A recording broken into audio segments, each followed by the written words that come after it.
Okay, go ahead. Ready, go. It's now 10 minutes Okay, after. go. Okay, Kate, how do you? All Hi, right. Kate. Pleased to meet you. Likewise. I grew up in the North Shore of Chicago, and I was 12 years old the night my father was killed. I had been babysitting. It was a Friday night, October 4th, 1974. I came home. The house was absolutely dark. Nobody was home. It had never happened before. The phone rang. It was the funeral home calling, asking if we had made arrangements yet. Even at age 12, you know that something serious has happened. Now, I was raised in the North Shore. I was going to study in France and raise thoroughbred horses, you see. But at that moment, my life changed. It was 3 hours before anyone came home. It was my mother and my brother on a cold October night. The sky was dark, the stars were out. And in that moment when they stood up from the car and I realized in simple mathematics, mother, father, brother, sister, all right? There was 3 there I knew had been killed. At that moment, you see, the hand of God came down, however you take that, and took me to another place and said, I'm very sorry to have to do this to you at such a young and tender age, but there is a big work for you down the road. I was 12, can you imagine? I was going to study in France. So my friends went on and did. But I, on the other hand, took a different road, and I became a firefighter and a paramedic. And by far the worst thing I ever saw, more than dead babies on the road, more than brains on the ceiling, was the look in somebody's eyes who did not know what to do when suddenly someone they loved collapsed in front of them. That is horror, and it is basically preventable. I have spent my career, my life on this passion. I've left everything, given every last bit of fiber in my body to call out this message. And then continuous chest compression comes in. Yes, because this is the first time we can speak the word for free. It is not caged. It is not held back. We can tell it to everyone because you know who gets left out? The ones who have no education, the ones who cannot afford electricity, the ones who are going to take $35 and put it on their little card at the machine or buy their food versus getting a CPR certification. They're the ones who are left without the education about heart disease, and the ones who are standing there with no resources. And even if it was meant to be and the person was going to die, if you've done something as opposed to nothing, you can let go and feel like, you know, you can live your next day. So, out there we are. We attend the Midwestern University training session. Thomas and I come back and we go, you know what? Guess what? There were 6 doctors or 4 doctors there teaching this class, and there were 6 people attending, 5 of which came with us. And they were dragging these big heavy mannequins in these big boxes. Oh, Annie, right? And we said, something's got to be done. So I call up Paula, and I call up Dr. Bobro, and I say, you know, I'm here. You don't know this yet, but we're here to help you.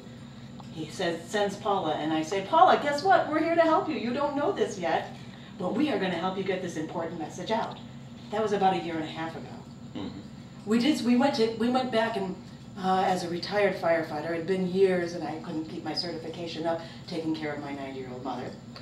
So we went back and got our EMT certifications last year. And during that time, we got a bunch of different mannequins, and we found these blue CPR pop mannequins to be the cheapest, most portable mannequins to solve a couple of these issues. We donated 50 of the mannequins to the Civil Air Patrol and 50 to the city of Glendale. Now, I've got oodles and oodles of newspaper articles in here. I can't possibly go through and organize at this moment, but oh, I don't know if you saw that. That was Mother's Day morning. All right. That was oh, here we are. Okay. That's years ago. Oh, golly gee, Verde Valley Teen Medics. This is like 100,000 years ago. All teaching first aid and CPR. Here's, oh, Dr. Aby. We just love Dr. Aby. This is the original. Dr. Aby's a good man. He's so funny. This is the original mannequin donation. And I see what I want you to kind of get, though, is that I'm telling you the real story. Who donated all the mannequins? The family here. Our family. Wow. 50, 50, and 50. So the idea was we needed some people to get the message out. We don't need doctors to tell this message. We need people who can understand, you know, maybe CPR certified, but you don't need a doctor of this standing to get out there and do the work. So we needed mannequins, and we needed people to go out. And that's what we brought into the equation. Then we told Paula, you know, we're going to take some of our own mannequins, and we're going to go on our own ministry. And we taught 1,000 students in Catholic schools from across the valley, from Goodyear out to Chandler. And one of the schools that we happened to go to was St. Simon and Jude. Hello! Where Miss Katie happened to be a student. And you know the students that stand out. You can see them, you know, in a heartbeat.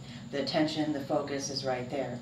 Well, not only did she go to the class then, but she's an altar server at our parish, you see.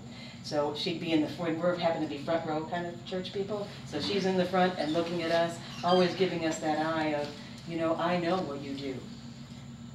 He's telling me that I only have a couple minutes left to finish up my story and bring you up to speed of where we are right now. So, when it came time for, we've taught our classes, now Dr. Bobrow and Paula are saying, you know, hey, we recognize you. I said, why don't we do some kind of mass campaign?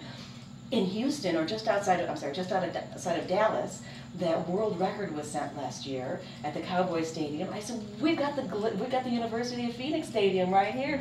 You know, what should we be doing? And Dr. Bobrow goes, yeah, you go, girl. You go make that happen. And he said, would you get involved with citizen CPR? Because what they'd like to see is a multiple city journey up to the ECCU this December. And I said, well, sure, I'll take that one on too. And here we are now coming up to April, May.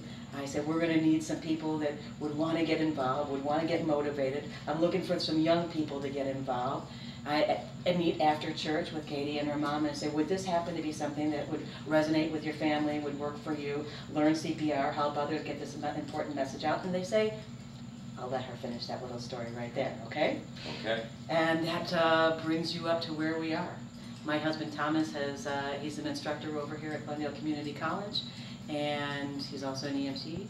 He has just been a supportive backbone for this whole project, lugging mannequins, collapsing for us suddenly, whatever needs to happen to get the image and the whole message working.